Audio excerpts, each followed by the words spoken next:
Hi crafty friends, welcome back to my channel.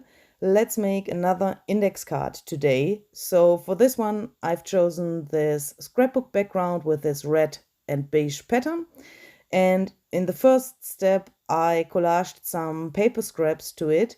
So these paper scraps are really important for me because I got them from the stash of my grandmother. My father gifted them to me a time ago and I wanted to use them here.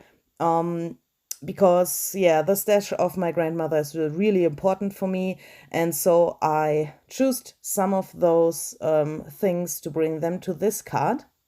I also found this little quote there, what you can see on the left top corner of the frame, and I wanted to have this as the quote for the card. I also found something like, yeah, I would call it ledger paper. I don't know exactly what it was, but it gave this background a really interesting, really interesting pattern. So I used it as well. And then from my last holiday in Rome, I had this dried rose. It laid on the street and I took it with me and dried it in between of some books. And now I try to apply it here to this card. That was not so easy because some of the petals were falling apart from the flower.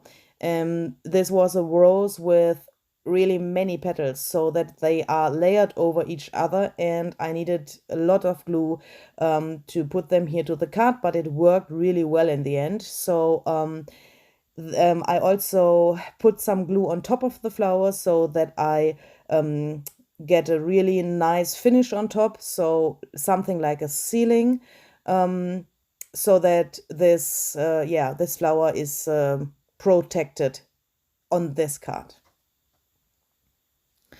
I only applied the glue to the card, then put the flower, and then put some glue on top of the flower, as you can see, and I smeared it around with my finger so that I could bring the glue also in this little tiny slots in between of the single things of the flower. So that worked really well. And then I decided that I want to include the rest that I've cut off because it was too big for the card to the card as well. So here I'm gluing this leaves of this little rose, and I did it in the same way like I said before. So first glue to the card and then the leaves, and then glue on top of the leaves.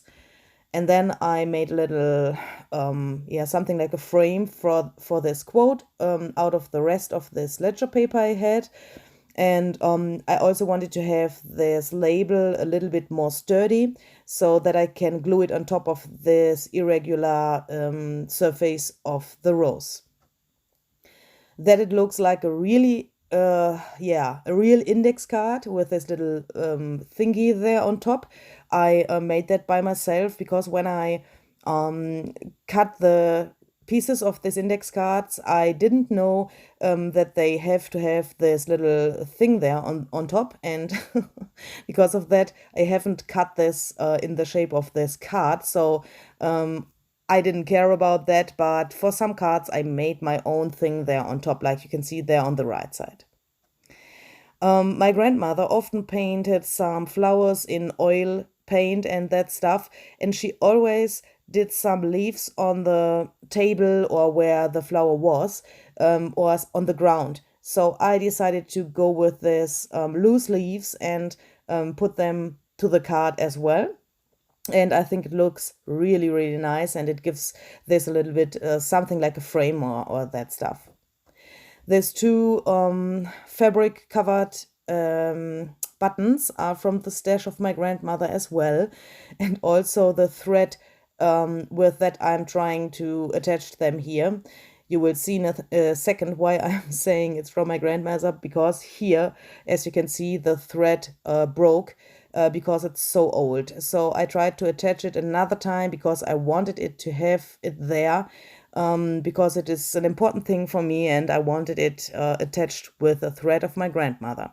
So I decided to go the crazy way and leave this loops and that stuff, and I glued the buttons, and only, it's only a fake sewing or something like that. In the last step I added this little white dots, and that's my card.